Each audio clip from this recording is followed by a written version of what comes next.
Hello, this is the first in an extensive series that I'll be posting on creation versus evolution.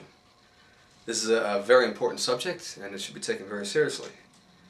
It's not my aim to offend anyone or ridicule anyone's beliefs.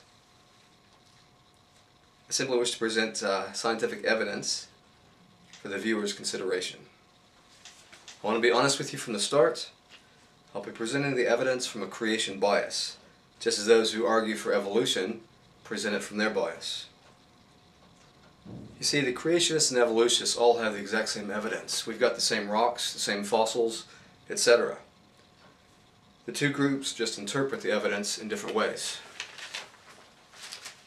This debate is not about science versus faith. It's about the science of one belief versus the science of another belief.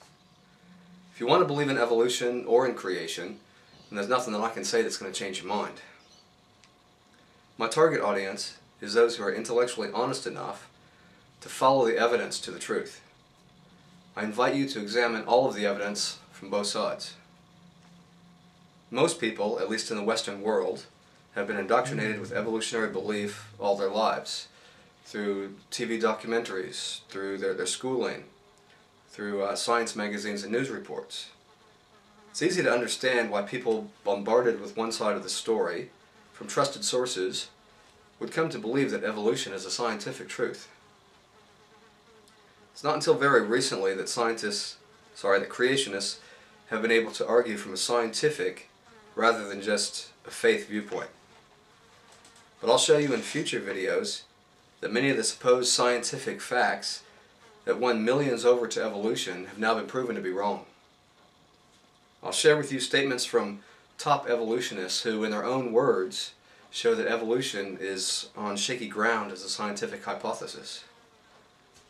I'll be talking about rocks, fossils, dinosaurs, and missing links. We'll be discussing biology, paleontology, anthropology, physics, astrology, genetics, and I'll show you why the Bible belongs and in fact is key to this debate. I challenge you to treat this like a court case. You are the jurors and must listen to all of the evidence presented by the evolutionists and carefully weigh that against the evidence presented by creationists. Remember that in a court of law, the jury does not have to see a murder take place in order to bring a guilty verdict. I cannot put the Creator in front of the camera to show you, just as evolutionists can't show you one kind of creature transforming into another. Watch all of my videos, weigh the evidence, and decide for yourself.